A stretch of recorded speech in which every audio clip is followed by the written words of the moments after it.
blue faction as Empire, and then we're going to have our red faction as the Beastmen.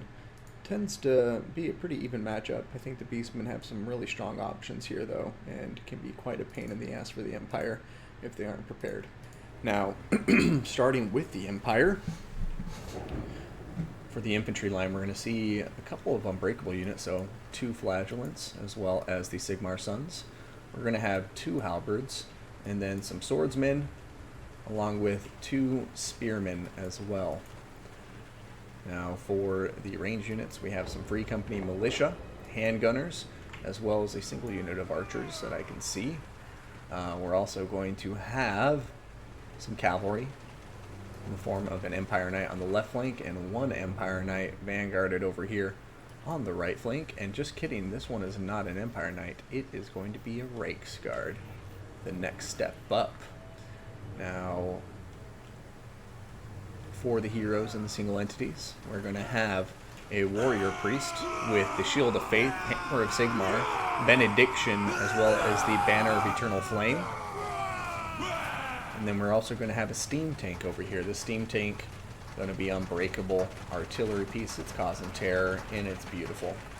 Now, for the Lord who is leading this army to get as the supreme leader, we're going to have, I guess he's over here with the Reiksguard, Boris Todbringer. Boris Todbringer is going to be on top of a Barded Steed. He's going to have Deadly Onslaught, Foe Seeker, Midland Runefang, Crush the Weak, and Hold the Line. Now for the Beastmen, starting in the force, we have 3 Centaurs of Great Weapons, backed up by 2 Centaurs with Throwing Axes. We're probably going to discover these guys very quickly, and it may be bad news bears for Boris and these Reiksguard if they get caught out by 3 Centaurs by themselves. And it looks like Boris is actually going after him, but the Centaurs pulling back. I guess they didn't exactly see what they had that they were going up against here, but I think the Centaurs missed an opportunity there to potentially eliminate some very expensive Empire cavalry from the field. Over here, Ungor Spearmen, looks like 4 of them, along with 2 Goreherd with shields. We're going to have some Razor Goreherd backing them up. Looks like 2 of them for that mass and armor piercing. We have the Butchers of Kalkangar regenerating, terror-causing cows, and oh boy, are they scary. We got a Bray Shaman of Shadows. We're going to see the Penumbral Pendulum, Enfeebling Foam, Melkos Mystify Miasma, as well as the Jagged Dagger. And then we have Morgor the Shadowgate with both of his Chaos Spawn summons. Now, the battle has begun. Flagellants getting really outnumbered and kind of smashed down pretty quickly here by the Goreherd with shields. Have some swordsmen coming over to support, but the Butchers of Kalkangard are going in for a charge, and they are going to just have a field day against all this infantry. And now some more Ungor Spearmen are coming over to support. Looks like the Beastmen are going to win this pretty easily, but oh no, Empire Knight's coming in for a big side charge into those Ungor Spearmen herd, doing a ton of damage, and now some halberds are coming over to support as well. In the central engagements, we're going to see that the Goreherd were thwarted by the halberds. Oh my goodness, a Penumbral Pendulum that I just barely missed, but looks like it did some good work. Over here, though, Morgor and the Bray Shaman are going to be running away from the Warrior Priest. Over here, we do see this this Chaos Spawn summon, and they need to get over here. They're just kind of sitting there idle, not doing much. And then over here on this flank, we're going to be seeing the Centaurs of Great Weapons trying to find use out here. It looks like some of them are kind of sitting idle back here, and I would love to see them pushing around the flanks, doing a bit more work. Over here, the Chaos Spawn summon has gotten on top of the handguns, so that will be a nice pickup, but these Centaurs of Great Weapons are just kind of sitting idle, and they cannot afford to waste time like that. They have the opportunity to go here in the back lines and shut down a lot of range units for the Beastmen, and they cannot pass that opportunity up. Over here, another Penumbral Pendulum coming down, this time through some halberds, doing some nice work, and I love the use of that Penumbral Pendulum here to help out the heroes for the Beastmen in their engagements. Over here, Centaurs of Great Weapons have dived in to the archers, but they're starting to waver and may be routing soon as the halberds come in. Looks like the Throwing Axes are going to continue to just pepper the Free Company militia, but now they're getting shot in return, so they're going to abandon that. The handguns over here are routing now, but the Chaos Spawn summon has timed out. Over here, the Bray Shaman of Shadows has been killed off by the Empire Cavalry. The Beastmen look like they may be trying to kill off the Sigmar Sons while they're isolated out here all by their lonesome. It's a bit redundant, but you know what I mean. And the great weapons, they need to be more active. They need to be helping shut down these Empire units across the field, because Alphaknight is looking very, very strong right now. And yeah, with how much cavalry they have left, Alphaknight needs to deal with it. Butchers of Kalkengard probably going to be the best way to, but we'll see if they're up to the task. Right now, great weapons coming in with the Butchers of Kalkengard, and look at this, the Empire Knights going to come in for a counter charge, but they are going to get smashed as the Empire Knights come to grips with these Butchers of Kalkengard, and a lot of Centaur with throwing with great weapons. Beastmen need to run away now, though, because the Halberds have come into play, and they don't want to sit here and try to kill Boris Todbringer while Halberds are sitting there playing defense for them. Balance of power in favor of the Empire at this point, but not out of hand just yet. Sigmar's Son's going to be doing just fine in combat back here. They are unbreakable, so if anything, the Beastmen may be losing the trade here, but I suppose the Sigmar's Son's not being in the pocket here, helping shore up the leadership of the rest of the Empire army, is its own reward. Butchers of Kalkengard and Chaos Spawn trying to kill off some of these spearmen and archers. And now Morgor the Shadowgave is just getting beaten up on by the Warrior Priest and Boris Todbringer. And Boris Todbringer just having a good old time against Morgor. Another huge hit. The duel of regenerating lords, but it looks like Boris is winning it. Butchers of Kalkengard coming out of that engagement with the infantry, and it looks like they didn't get a counter charge off, and the Empire Knights, or the Reichsguard for that matter, are going to charge on into them. Halberds are coming in from the other side, but the Beastmen in turn are sending more units to hit the Halberds in the rear. And so this can go either way, and this is going to be a very important engagement. If the Beastmen can pull this engagement off with a nice terror route, then I think they have a chance to win here, because that would eliminate the Reichsguard. But if they can't get them to rout and the Butchers of Kalkengard continue suffering so much damage, I just think the Empire has it from here. Over here, though, the steam tank unit I've even forgotten for most of this battle is still very healthy. Its steam cannons are going to be devastating the throwing axes, who are all bunched up on top of Boris.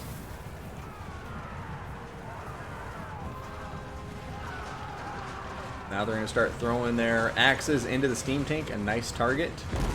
Boris looks like he's about to get surrounded by Centaurs of great weapons, who are covering the retreat of Morgor the Shadowgave. He's still regenerating HP, so if they can keep him alive, keep him regenerating, it'll really help in the balance of power. And there's that terror break that the Beastmen were looking for, and boom, Reichsguard as well as the Halberds are both routing, and that is going to be bad news bears for those Empire troops. And this Warrior Priest may be left by his lonesome pretty soon here. Over here, the Butchers of Kalkengard and the Great Weapon Centaurs are coming after the steam tank. These Halberds are going to terror out pretty quickly. Yep, there they go. And now everybody's diving into the steam tank for combat. Morgor, you gotta be careful, but I suppose getting him next to the Butchers of Kalkengard may be one of the safer options for him to get out of this. And the Beastmen are fighting for their lives, and, you know, it ain't over yet, guys. It ain't over yet. If they can kill this steam tank and then isolate and focus down Boris, then maybe, just maybe, they can pull something off. But look at that, Boris diving in, killing off one of the Butchers of Kalkengard with a mighty charge. But now he's getting surrounded, and we'll have to see what happens. Steam cannon and the steam tank artillery doing a lot of damage to those Centaurs of throwing axes. Over here, Boris taking some damage, but he's still alive, still doing okay. And look at this, the steam tank, though, is it about to go down for the count? The balance of power getting a lot more even than it used to be. And we have the Reichsguard coming in to chase down the throwing axes, but the steam tank may be going down. 142 HP left right now. Oh my goodness gracious, guys. The Reichsguard and the Centaurs are all wavering. Probably going to rout here. 99 HP on top of the steam tank over here. Morgor the Shadowgave trying to kill off the Sigmar's Sons. Oh my god, is the steam tank going to hang on? Oh, the final volley did it. It is exploded. It is gone. And now Morgor, if he can just keep on regenerating that HP, here he is desperately trying to kill off the Sigmar's Sons. And it's going to be Boris and a Warrior Priest, I think, against the Butchers of Kalkengard and Morgor in the late game. I think both players may be able to regroup some of their infantry, some of their tattered units, but right now we have ourselves a ball game, in a very, very even finals match so far. Yeah, if the Brady Shaman was still alive, it'd be okay.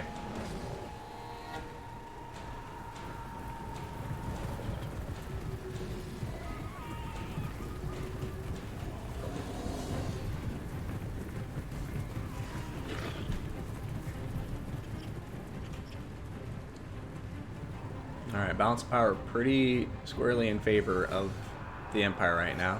Centaurs with great weapons, diving into Spearmen, then turning around very quickly to go after these Spearmen once again. Butchers to Kalkengard coming over to play with Morgor. Boris Todbringer's already back to full health. Morgor the Shadow gave approaching 1500 HP. I mean, this is really anybody's game, because the thing we can't forget is that Beastman is the only force here with any terror now, and one terror out could completely bring this back to the Beastmen. So Beastmen are going to focus on killing these Spearmen and regrouping. The Empire seems to be doing the same in terms of regrouping, and then we're probably going to have one final epic clash. I don't know if the Butchers of Kalkengard have reached their healing cap. No, they're still replenishing a bit. They have some health to replenish. They had 5 models left out of the 12, so I suppose they still have a little ways to go, almost a half health. Throwing axes are coming in and being thrown into the halberds. I love that pick. And if you can get rid of those halberds ASAP, be a big pickup. And now throwing axes running away from Boris, coming around, and it looks like they're going to shoot their last volley into Boris himself. So, Beastmen have the remnants of their tattered forces coming together, have the spears regrouping, probably going to create one defensive line, and all this time is going to go in favor of the Beastmen right now, because they're the ones who have room to replenish HP on their Minotaurs as well as Morgor. So both players, yeah, no range units. It's just going to be a big melee fight. Yeah, no, the longer Empire waits to engage, the stronger the Beastmen are going to get on the balance of power. Minotaurs are almost back up to 2,000 HP. Morgor also almost back to 2,000 HP. Boris Todbringer, though, he's an absolute tank with that regeneration, and the Warrior Priest is still in here with him. So this is going to be close and epic, and it's really going to come down to, I think, the Beastmen needing a terror route to win this.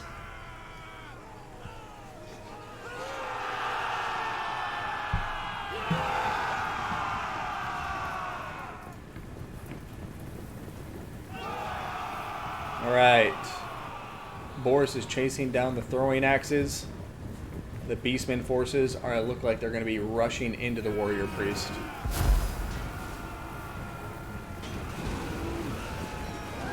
Alright, Terror going in on top of the halberds almost immediately. Over here, Centaur's getting a rear charge on these Spearmen. And, oh, there goes Terror for them. The Warrior Priest starting to look a little iffy. Getting low on that leadership, low on that health.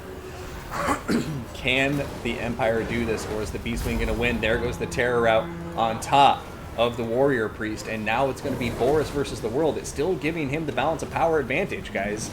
Can Boris do it by himself with these Spearmen helping him out?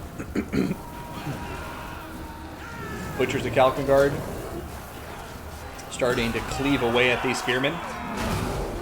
Boris Todbringer coming in, killing off a model of them, it would appear. Oh, no, just kidding. He's getting back up. He's back up. You can't get him down. And Boris is now going to get singled out. He's all by his lonesome. All of his other units are routing. And it's Morgor the Shadow gave and the Butchers of Kalkengard versus Boris now. And I don't know where they're going. Don't turn away from Boris. Keep fighting him. And don't let him get Morgor by himself. Over here, it looks like the Minotaurs are going after the Warrior Priest now. Another model getting killed by Boris, and that is painful to see. Hammer of Sigmar is active, and Boris is just going to town on top of these Minotaurs, and there goes another model of them going down for the count.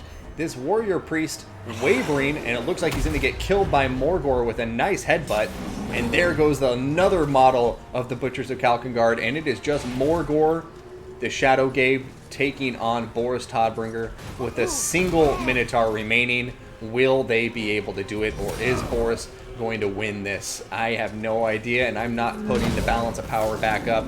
We are going to watch this cinematically and see who wins. Holy hell, these are the kind of finishes I like. Oh, Boris is routing the Minotaur. And now Morgor is all by himself, and I think Boris is going to be able to win this. Oh my god. And this is so cinematic because Boris lost... Oh no, just kidding, that's not Kazrak. But still, it's a Beastman, and Boris hates Beastmen. Oh man. Pyrrhic victory to the Empire. Boris Todbringer going to pull it out with the big victory in the end. Nobody questioned the power of Boris. That was an epic first game. Congratulations to Alphaknight for winning it, and it looks like we got a pretty evenly matched final for the fresh recruit today, guys. Great games to both. Great game to both players. That was a pleasure. I know I enjoyed it, and I'd be surprised if any of you didn't. That was a very good game. Alrighty, so here we go. For the Lizardmen in blue, Cold One Spear Riders. Looks like we're going to have one of them, two Feral Cold One and a Cold One Rider. Two Skink Cohort with Javelins. We're going to have Saurus Warriors with Shields, two Temple Guard, two Skink Cohort with Javelins. Oh my god, and there's three Temple Guard. I lied. One of them being the Star Chamber Guardians. They're just stacked on top of another unit, so I didn't notice. Now, for the Leadership and Monsters, we're going to be taking a look here at some Sacred Kroxigor in the center. I absolutely love these guys with their big old boxing gloves. Then we're going to have a Skink Chief on the ground here. Going to be bringing the drum, the war drum of Squahutek. We've got Salon Mage Priest of Heavens, looking beautiful, like a lemon-flavored toad. And he's going to have Banishment, Blood Saturated Spite, Shield of the Old Ones, Aura of Quetzal, Durannon's Thunderbolt, Curse of the Midnight Wind with Harmonic Convergence and Greater Arcane Conduit. Now, that rounds out the Lizardman force. Let's go ahead and see what the Norskins have brought. This map is really cool. I like this map. Now, for the Norskins, same army as we saw the last matchup. So we're going to have 3 Marauders, one of which will be the Icehorn Marauders in the center. We have 2 Berserkers, the Beast of Tashnar, and some Skin Wolves on one flank, 2 Skin Wolves, and the Norskin the Norskin Ice Wolves on the right flank, 2 Marauder Hunters with Javelins, Femur Warriors with Great Weapons, Femur Belfiend of Shadows, Penumbral Pendulum, as well as Enfeebling Foe on top of him with the Scroll of Shielding and Arcane Conduit, and then Wolfric the Wanderer on his horse. We're going to have Hunter of Champions, Fight or Die, Sea Fang, and Bowseeker.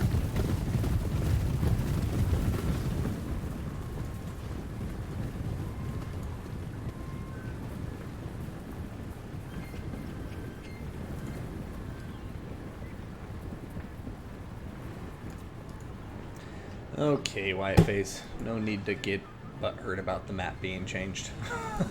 Okay, over here we're going to be seeing the Skin Wolves and the Beast of Tashnar just kind of post up here in the middle of this terrain feature, kind of waiting to see what happens as the Lizardman army approaches. Right now the infantry advantage I have to give to the Lizardmen with 3 Temple Guard. That's going to be pretty tough, but the Berserkers were successful the last time we saw this build, so we'll see if they can do it again now.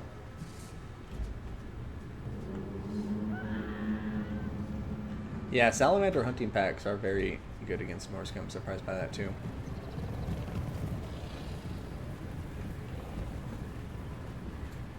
Yeah, no, I use this matchup for the 3v3s too. It's a very big map.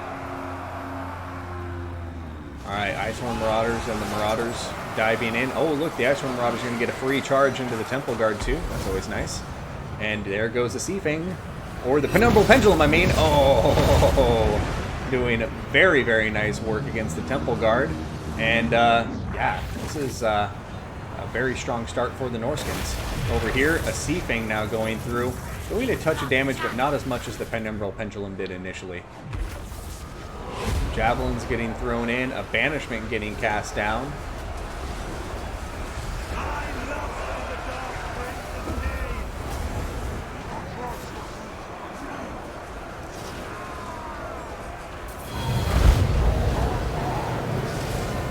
Curse of the Midnight Wind upgraded has just been cast down on that Norskin front line, but it looks like a little too late as the Saurus Warriors and the Temple Guard are both wavering, and it looks like they may both be routing now. Over here, the Star Chamber Guardians are diving in to plug the gap. Ephemeral Warriors with great weapons are pushing forward now, and it just seems like this is going to be the main engagement. Players across the other sides of the battlefield are going to now start engaging on the flanks. We're going to be seeing the Skin Wolves and the Norscan Ice Wolves diving into the Skin cohort with javelins, and they are just tearing through them at a very alarming rate. But we do have Cold One Knights, Cold One Riders, and some feral Cold Ones coming into support. But they may also not be the best suited to killing off Skin Wolves.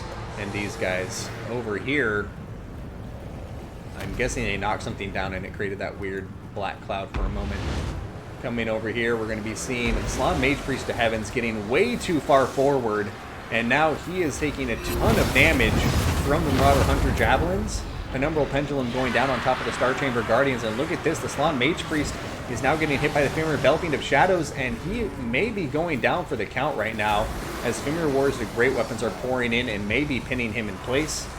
We have the Cold One Riders coming into combat now, chasing after Wolfric, but look at that, the Javelins are just doing their nasty work, and there goes the Slann Mage Priest of Life. Over here, going to see that Sea Fang going through the Skink cohort, and some of these Cold One Riders doing a nice bit of damage, and the balance of power is definitely going in favor of red. And it does look like we have some Forgotten Kroxigor in the backlines. I'm not sure what they've been doing, but they're definitely getting pulled up into combat now. I'm just not sure if they're going to get there in time.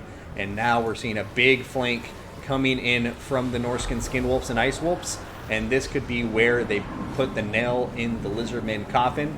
And there they go, big rear charge on top of the Feral Cold Ones.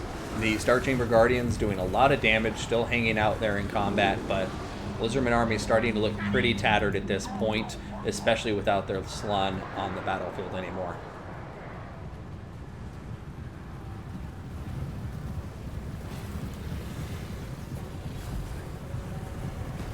Alright, Cold Ones getting shot to pieces by those Javelins. I imagine the Kroxigors are going to be the next target, and yeah, there they go. The Kroxigors just getting smashed by Javelins in their back, while the Ephemeral Warriors with great weapons, or what's left of them, are holding them in place with some help from the Skin Wolves.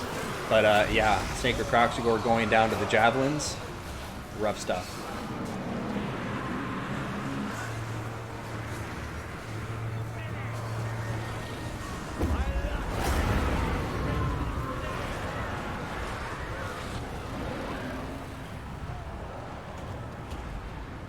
Yeah, high-level view just looks like army losses are kicking in, and we're going to be seeing a Norscan victory. And as far as I'm concerned, I think Frape just understands this matchup well. In both of his times playing this matchup, his Norscan armies just seem to be very strong against what the Lizardmen brought. Now, I would say that was a rather convincing win for the Norskins. And yeah, we're going to be tied at 1-1 right now. Yeah, they didn't play centralized enough. A lot of their units got out of position, and the Slann Mage Priest, you just can't get into range of the Hunters with Javelins. These guys are so strong when you get in range of them that, as you saw, they can just melt units with those Javelins. And that's why I think it's so important to avoid them, because really there's no reason a Slann Mage Priest should get killed by Javelins.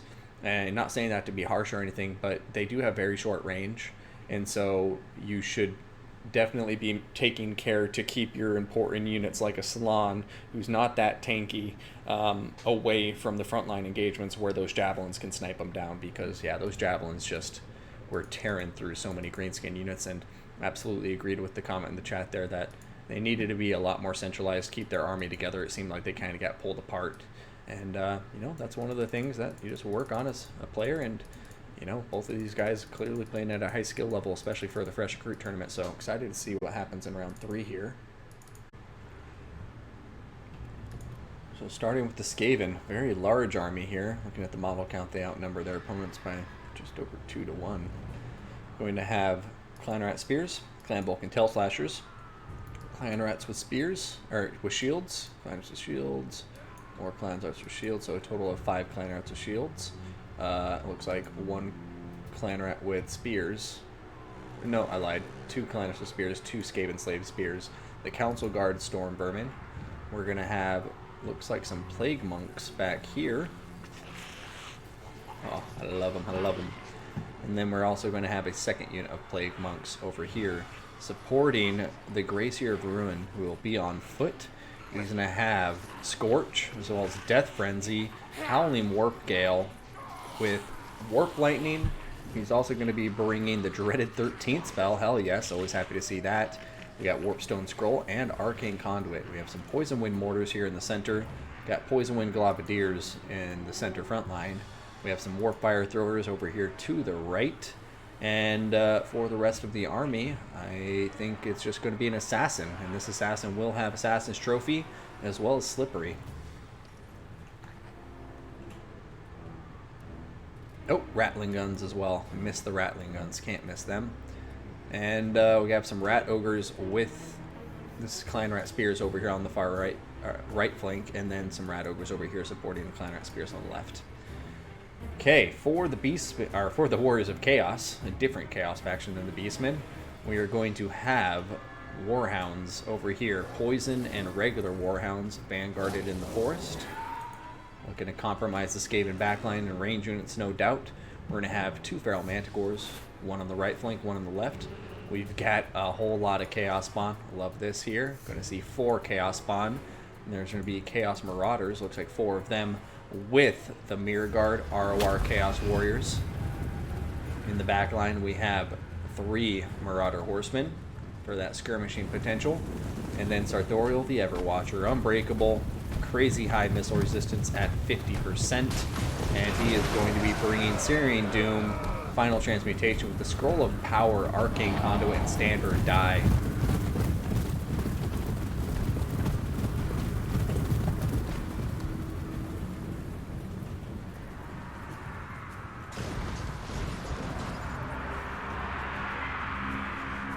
Alright, Chaos going hardcore in with that rush. And we'll see what happens. The Chaos Spawn, I think, are going to be very strong pick in this matchup. Council Guard are coming in over here. Poison Wind Mortars getting a lot of work done very early.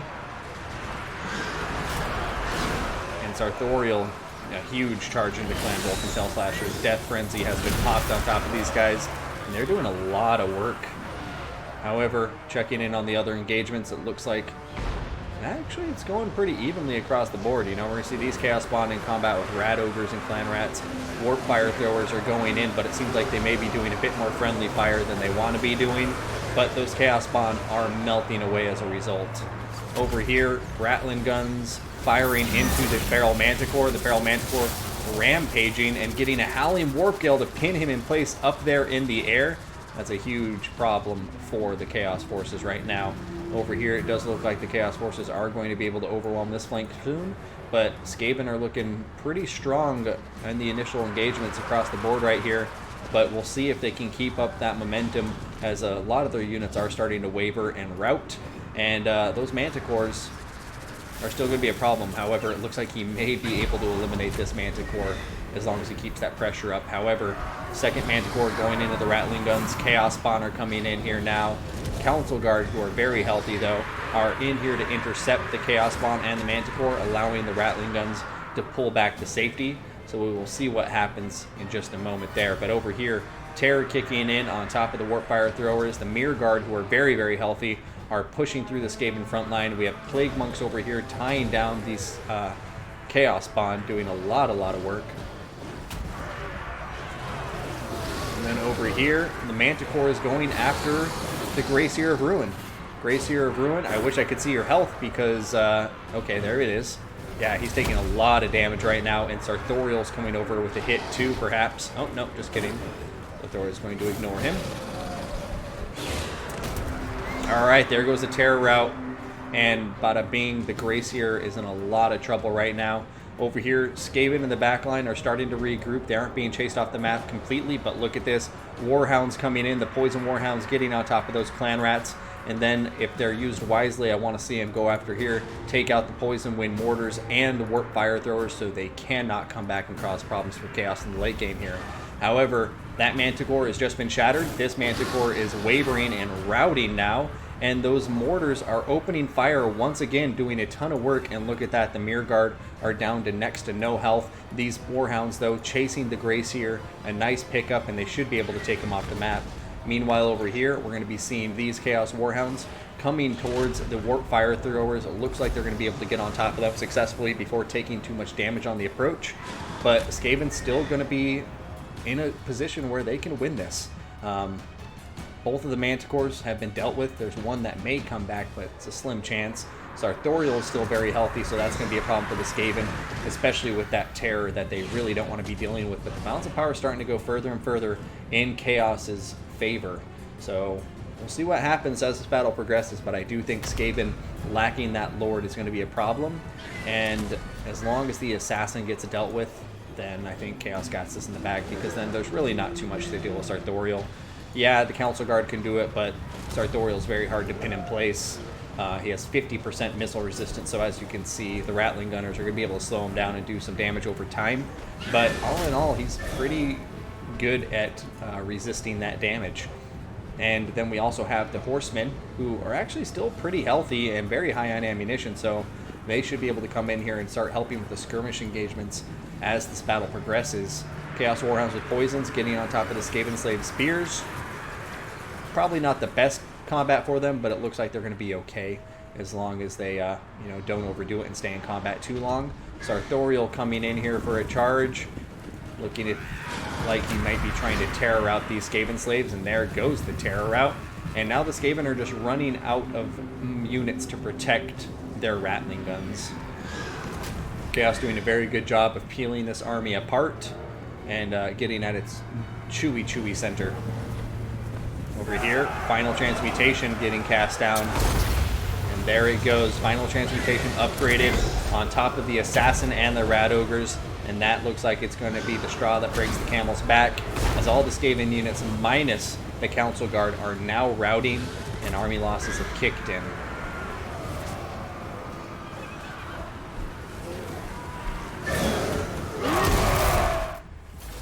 The GG.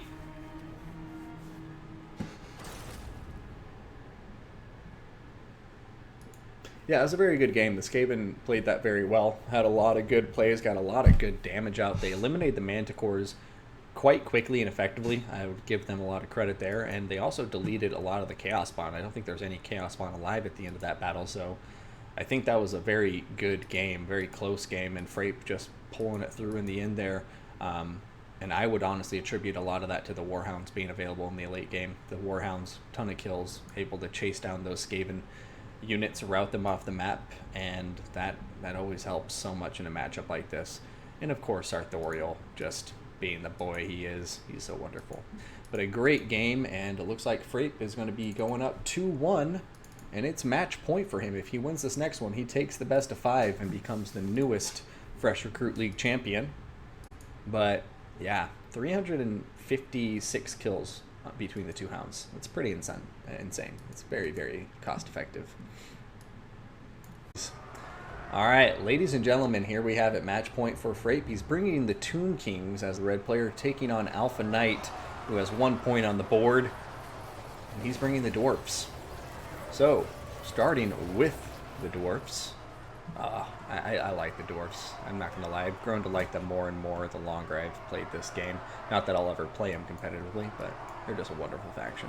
So we have 4 dwarf warriors. We're going to have the Grumbling Guard, as well as the Warriors of Dragonfire Pass down here. So pretty good infantry line. The dwarf warrior is going to be cheap, supported by some nice Longbeards and ROR warriors. We're going to have 2 cannons in the back line, and actually I already started by lying to you. We have a bolt thrower and a cannon. We're going to have a thunderer there, and then we're going to have what appears to be 2 units of coilers here. We have some miners with blasting charges holding up the rear, and then on the right flank, that units that haven't been deployed yet by the looks of it, we have the Dragonback Slayers, and then we also have a single unit of troll, where the hell did they go? Not Trollhammers, sorry. Of Iron Drakes with their flamethrowers ready to go to town.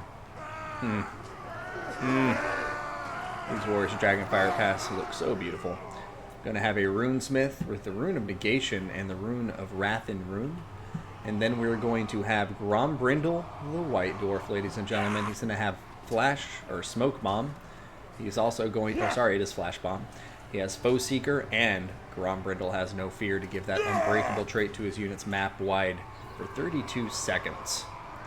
Now, other than that, we have a single gyrocopter with a brimstone gun up in the air, flying through the forest, doing some scouting. And let's see what the Tomb Kings have brought. Apparently nothing for that guy to discover. We have some carrion flying out towards the gyrocopters. We also have some carrion on the right flank. 2 Ushapti with great bows. We're going to have skeleton warriors. Looks like 4 of them. And then we're going to have Tomb Guard. Looks like 2 of them. We're going to have a single unit of Ushapti, make that 2. Got 2 Tomb Scorpions. And then we're going to have Setra the Imperishable on top of the Chariot of the Gods. Setra here is going to be bringing the Blessed Blade of Tra, Usep's Incantation of Desiccation, Naru's Incantation of Protection, and sorry, that's the Wrath of Tra, not the Blessed Blade of Tra. So we'll see who comes out on top here. This is going to be an interesting game. The Ushapti with great bows, focusing on the cannons wisely, doing a lot of damage, eliminating one of the cannon models already. And now the Quarrelers are having to come forward, and it looks like they're going to be trying to trade with the Ushapti, and they'll probably do some good damage. But if this Ushapti volley, okay, I'm thinking the next one may be able to finish off that Dwarf Cannon. And so as long as these guys can survive long enough, then maybe they can start winning this skirmish engagement. But for right now, they're going to have to pull back, because with Thunderers in range, Quarrelers in range, they don't want all of those things shooting at them at once. And this is actually possibly a moment where I might turn my attention to the gyrocopter with the brimstone gun, just eliminate it as quickly as possible, and then use the carrion to go back and try to distract and tie up some of these cannons, perhaps. Or the cannon and the bolt thrower, I should say. Alright, the Ushapti have backed up. It looks like they're going to turn their attention to the Iron Drakes. Going to be firing into them. Very heavily armored missile units that the Dawi have, so I suppose it does make sense to use them. And you don't want the Iron Drakes to start shooting your Tomb King infantry, where they'll get a lot of value. Over here, going to be seeing the Thunderers turn around and shoot the Carrion, who are now diving into the cannon and the bolt thrower. Ushapti going to be pushing forward. The Grumbling Guard getting intercepted by the Tomb Scorpion, allowing these Skeleton Warriors to get a free charge into them. And then over here, look at that, a big old flamethrower lob from the Iron Drakes, and it's just deleting these Carrion. Over here, Cannon taking another volley by the looks of it.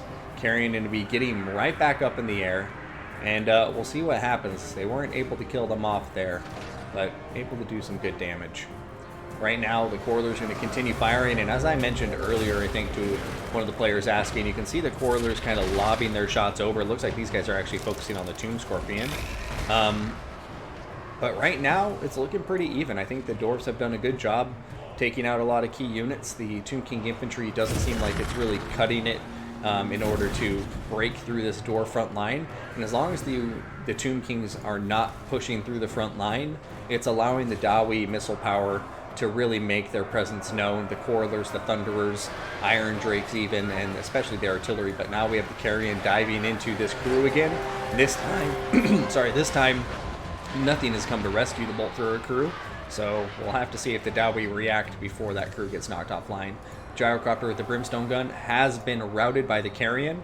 Grombrindle has no fear, was just popped, and that looks like it's going to shore up the leadership and keep everybody unbreakable for a while, so that front line holds just a bit longer, allowing the Dwarf forces to continue firing away with the Iron Drakes and with the Thunderers and with the Quarrelers. And yeah, this Dawi army is very nicely made, and it seems to be holding its own quite nicely against the Tomb King forces so far.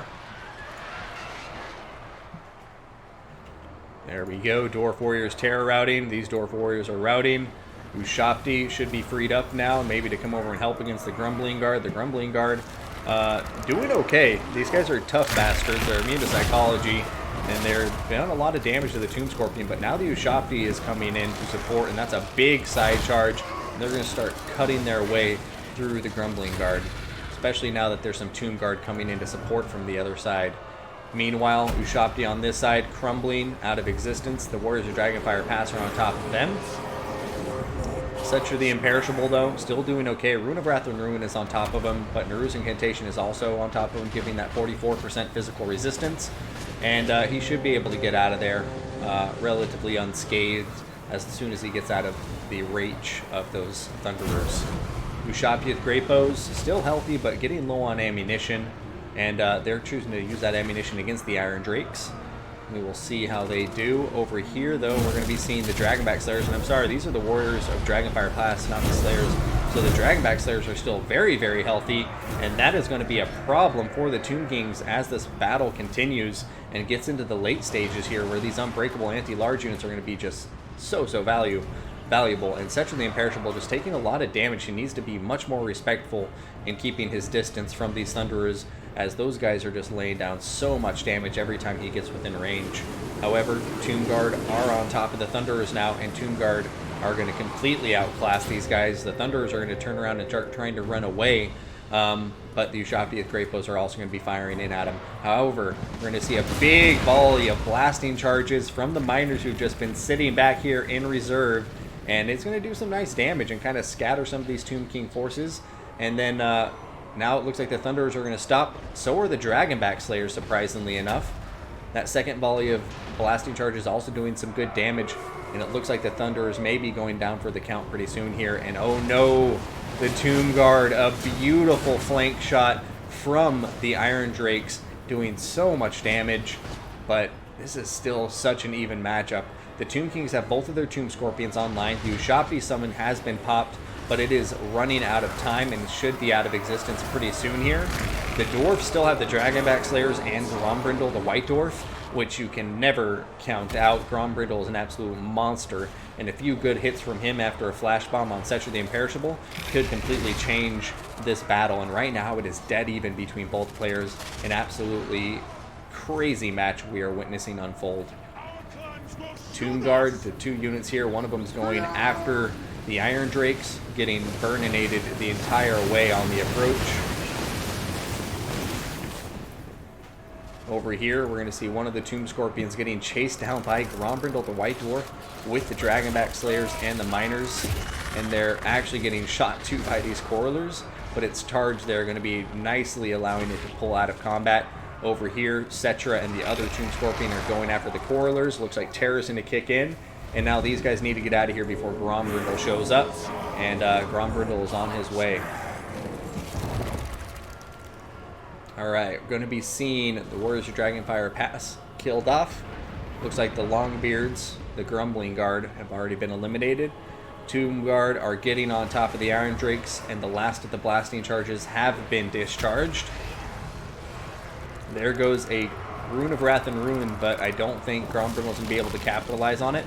He's just a bit too far away, and I think it's going to run out before he can close the gap. So Cetra should be safe here, should be able to escape, and there it goes, just wore off.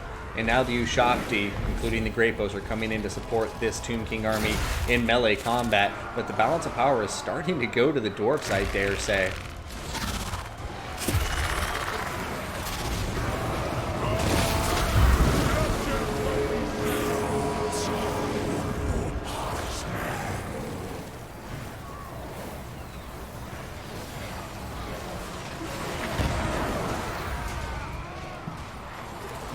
Alright, Flash Bomb has been popped, debuffing melee defense, charge speed, and charge bonus. And, no, charge speed and regular speed. But now the Iron Drakes are just outside of this engagement, and look at the work they are doing, burning these Tomb King forces. Terror did just kick in on top of those Miners, though, and that means the Tomb Kings now have an opening to rush through, ignore the Dowie heroes, and get into this backline engagement. The Wrath of Tra getting popped on top of the Dragonback Slayers. And the Ushabti and the Tomb King forces are just going to start pouring through into all of the range units for the Dwarfs. And they have to shut these guys down now. I don't think they're going to survive another big melee engagement as long as there's Dwarf Quarrelers online. Applying that Overwatch fire that debuffs the leadership, allows these Tomb King forces to crumble more easily. And right now, there they go. These guys are taking a lot of damage. They're going after the Runesmith desperately, but they need to get out of here. All of these large units against the Dragonback Slayers and Grombrindle the White Dwarf is a bad idea. And there's plenty of units back here that the Tomb Kings can focus on eliminating. I think, before they turn their attentions completely to Grombrindle and all those Slayers. We do have some Tomb Guard out here that can get regrouped ideally. Warriors of Dragonfire Pass have come back from routing, so I think they're hidden though, so nobody can really tell where they are. We have the Tomb Scorpion. Oh, he's about to go out. He's about to run out. So Setcha the Imperishable is going to be all by his lonesome pretty soon here. I mean, he does have some Ushabti the Great Bows, but one Flash Bomb from Grombrindle the White Dwarf, or one more Wrath and Ruin if he's too close, and I think army losses will kick in, etc., possibly crumble out.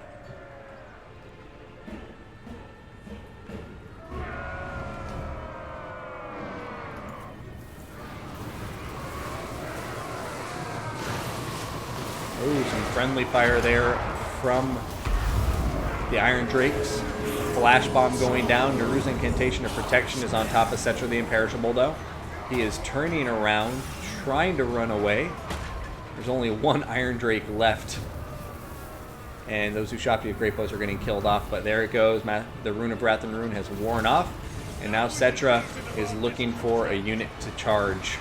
And he's going right after the Runesmith, who just had the Rune of Negation popped. But look at this, the balance of power is really starting to go to the dwarfs now. And Setcha the Imperishable, unless he has other units, aha!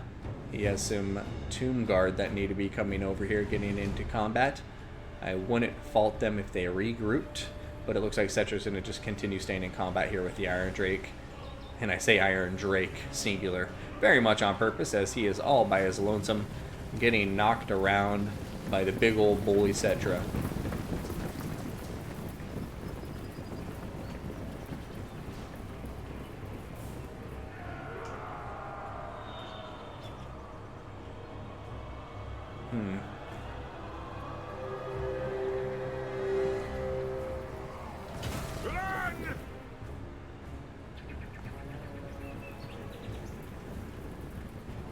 So I keep on seeing the red attack arrows. Okay, now he's moving in the right direction. Alright, so we have Tomb Guard here. Still about half health. And Tomb Guard are actually the perfect answer to these guys. True Lidden, thank you so much for the follow. I really appreciate it. Yeah, if these Tomb Guard can get on top of the Slayers and knock them out quick, then that could be a game changer. Oh no! Flash Bomb! The Flash Bomb! Oh no, will Setcha be able to survive this, or is he going to go down for the count?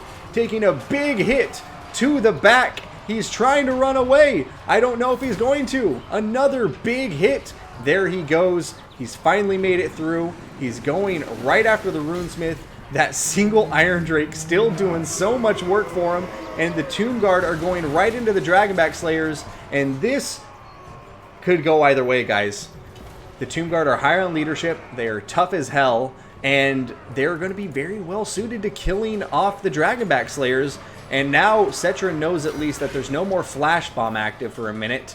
And if the Tomb Guard can kill them off, maybe Setcha can pull this off in the late game.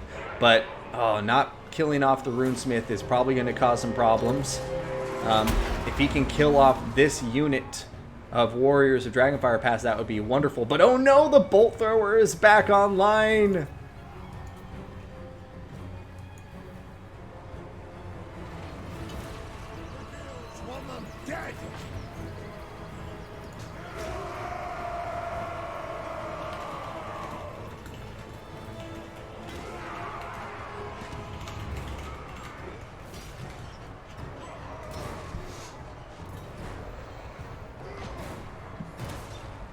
Oh my goodness gracious. The Tomb Guard are crumbling out of existence. Warriors of Dragonfire Pass are getting low. Rune Lord going into Setcha the Imperishable. And yeah, that's going to be a dwarf victory. And we're going to an ace match, guys. Game 5, vámonos. Let's do it. Ugh, GG. Yeah, that dwarf army knew what it was going for, and it did it. I think the Tomb King could have won it there. There was moments where it was like the Tomb Scorpions, New Shopti that were in combat with the Dragonback Slayers, and Grombrindle that I just really disagreed with, and I think those cost him the game.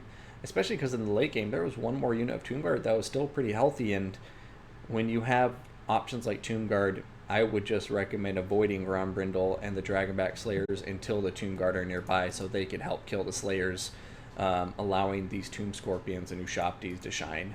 So a great game, and we're going to an ace match, so here we go, guys. Okay. Well, people, let's get to it. The final battle of the day, so strap yourselves in. It's going to be a wild ride. Balance of power, pretty much dead even. We're going to be starting with the Vampire Coast brought by Alphaknight. Now, for the infantry, we're going to be seeing 3 zombie pirate deckhand mob. Looks like 2 of them with pole arms. We're going to have an ample supply of bombers. Looks like 3. We're going to have a couple of deck gunners. Zombie pirate gunnery mob with handguns. We're going to have 2 of them, one of which will be the ROR Black Spot. These guys also have a bonus versus large and armor piercing in melee combat. Now, for the artillery, we got ourselves a carronade, and don't worry everybody, we have Queen Bessie. If we don't get the Gallows Giant, at least we got Queen Bess, and she's looking beautiful. We're going to have a Gunnery White to support Queen Bess with that extra ammo.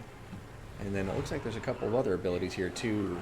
Dead Eyes, we got more powder, Enchanted Ballistics, and that's going to be it. Now, we're also going to have a Gunnery mob with hand cannons up in the very front. And then in the air, we're going to have some Fellbats. And where in the hell is the Lord? Aha, there it is. We're going to have a Vampire Fleet Captain, or sorry, no, a Vampire Fleet Admiral with the lore of Deep Magic. Okay, he's won my heart. He's going to have Black Period. I can't say that word. All hands away. We have Kraken's Pool, Fog of the Damned, and Denizens of the Deep. Okay, interesting pick. No healing in this army. And I suppose there's not a lot of units to heal anyhow. We also have the dreaded animated Hulks. And yeah, I don't see these guys too often, but I'm excited to see how they fare. They do have very good weapon strength and armor piercing, although they're lacking in that armor department. So for the vampire counts, we're going to have a lot of infantry as well. Skeleton Spearmen, 1 on either flank. We're going to have Skeleton Warriors, looks like 2 of them with 3 Graveguard, including the Sternsman Graveguard. We'll have Corpse Cart with Unholy Lodestones, going to be 2 of them. And oh my god, that first shot from the Queen Bess, taking these guys down to about half health. We have Vlad von Karstein, Vladdy Daddy, good to see ya, running forward. He's going to have the von Karstein Ring, as well as Arcane Conduit, Raised Dead, Van Hell's Dance Macabre, and Invocation of Nehek. Fellbats are getting shot to pieces by those handguns. We're going to have some Blood Knights, some Karen Wraiths, and 2 more Fellbats going after the Fellbats of the Vampire Coast. Queen Bess is just going to town. Now she is taking a big chunk of health out of the Sternsman Graveguard. And these Corpse Cart with only Holy Lodestones are going to have their work cut out for them for sure. Right now the Count's looking like they're having a tough time on the approach against this Vampire Coast army. And yeah, man, the Sternsman Graveguard just getting pounced. Not even pounced, that's not the right word. Bombarded, exploded, destroyed beyond recognition. But in comes an Invocation to Heck, and that's the Vampire Count strength, guys. They can get hit real hard and still come back for the win. Graveguard taking a volley of bombs.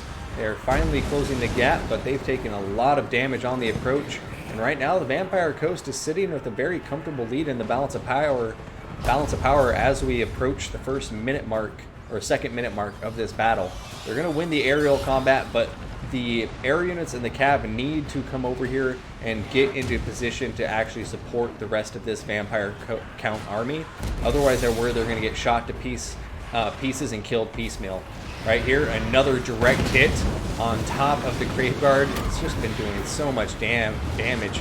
The Queen Bess, another unit a lot of times you may not see in matchups, but once again, it's just going to pay dividends in this matchup because the lack of ranged or any ranged magic damage to speak of. I almost would have liked to have seen all of the Fellbats committed to shutting it down. If anything, like they've needed to shut down so much of the Vampire Coast army right now, and it is just getting so much value. All the range units have been firing unimpeded non-stop, and Queen Bess alone has gotten 129 kills and counting. Does look like the Vampires, though, are starting to win on these flanks. They've won the air supremacy. The Blood Knights have dived into animated hulks, where I'm sure they will do beautiful things. The Fellbats are coming in looking like they're getting in position to start shutting down these gunnery mob and deck dropper units. But right now, Balance of Power continues to claw further and further over to the coast, but I can't count out the counts yet. You have 2 Banshees, you have Vlad von Karstein, one of the tankiest lords in the damn game, and the Vampire Fleet Admiral, you know, is liable to get assassinated by those 2 Banshees. And as long as the Blood Knight's alive, which it looks like they should be able to do as things keep going the way they are, then I think the Counts can still pull this back off the strength of their heroes. But a ton of damage has gone down on top of them, and Queen Bess is still online, and Queen Bess is just dishing out the kind of death and devastation that you really just can't heal back. Over here, Blood Knight's getting targeted, and they are going to pull out and avoid that. So very nicely timed getting out of there just in time to avoid the brunt of it. And now the Banshees are going after the Vampire Fleet Admiral mercilessly. We have the deckhand mob coming out to play some defense for him, block him out, and they're going to be doing a good job of that. And the Blood Knights, though, being nicely microed, avoiding the incoming fire from the Queen Bess. And now it looks like they're going to get on top of the deck droppers, the units that really pose a great threat to them. And the handguns, for the most part, have been taken care of. So Karen Wraiths over here taking basically no damage, and are on their way to finishing off those zombies, and they'll be able to come over here and help out. But the Queen Bess still getting so much damage.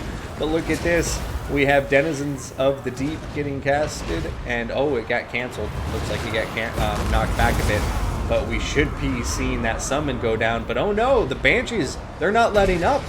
He almost had the Promethean summon coming out, but now that Admiral just continues to get hounded by these Sirens. Will he have the time to cast it now? There it is. Denizens of the Deep has been cast, and the Rotting Prometheans are on the battlefield.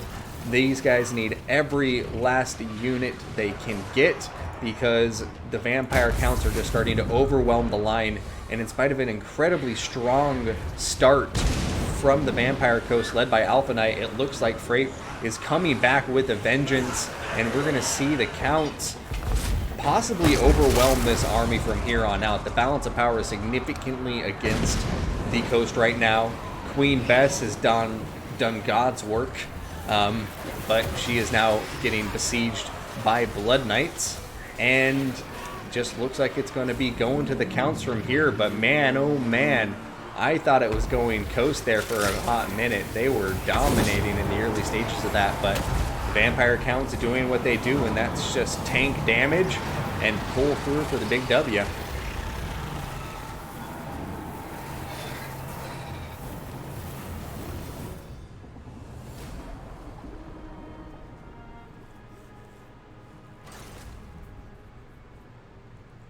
Yeah, that was... Damn it. These guys, I love them. Great games to both of them. That was a really fun final. And, yeah, I mean, Queen Bess, 288 kills, ladies and gentlemen. That's something I'm always happy to see. Can you believe it? That many kills? That's nice. And, you know, at first I thought that damage was just going to be too hard for the Vampire Counts to come back from. And I do stand by that. I think the timing of all the engagements was a little off. The Blood Knights and the Karen Wraiths really didn't show up until much later, but it just, I think, like Dactor said there in the chat, and I think what he means by memed a little too hard is he has a ton of range units. He literally has only 4 melee units. I guess 5 if you want to count the Fellbats. Everything else in here is just range. Okay, never mind. I see the pole arms now, so there he has 7. But still, it's just like not a lot of mass, not a lot of defensive units to like tar pit and pin units down. And at first it paid off a lot because the firepower was overwhelming, but once you close that distance and you get to the other side, and then it's just a bunch of missile units versus, Blood Knights and Grave Guard, no matter how tattered they were. You can see, look at that, the Grave Guard, one of them only got 1 kill. That guy got wrecked hard, but 175 and 126 to the other 2 Grave Guard. That goes to show how deadly they are against all this low tier infantry and missile units, because they took shots to the face from the Queen Bess a couple of times and were down below half health before they even got in melee combat. So the fact that they were able to get that much value after the fact, like, I think this army needed more meat on its bones is how I would describe it. I think the handguns, definitely ditch them for something else. Anything with a little mass, maybe even a little speed, some scurvy dog, something like that. But it was, wonderful. Wonderful game, and well played to both of these guys. I mean, and that's the thing, is I love this army. I love the Vampire Coast army. It is just beautiful. It is so invested in just like, we're pirates and we're going to shoot you and blow you up, and I adore it. The Queen Bess, holy hell. I didn't get the Gallows Giant, but we got the Queen Bess, and she definitely did not disappoint. But DdG Frape,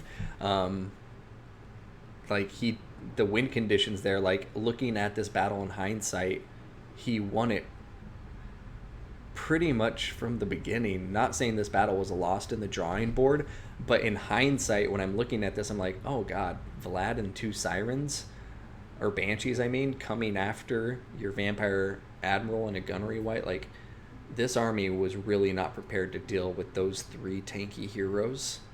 And then the Hex Wraiths and the Blood Knights too, the Hex Wraith, no, Karen Wraiths? Yes, the Karen Wraiths and the Blood Knights really had no opposition. The only thing in this army to counter them would be the deckhand mob with pole arms. And then, of course, the guns, if you can shoot them down in time. But unfortunately, that wasn't the case. The vampire counts used the forest very well, took their time, pushed forward with those Blood Knights along the right flank. Maybe took a bit too much time, in my humble opinion, if I were to give feedback. But by the time they did make it around the Vampire Coast left flank, they were just dominating. They murdered the animated Hulks. And then from there, it was just downhill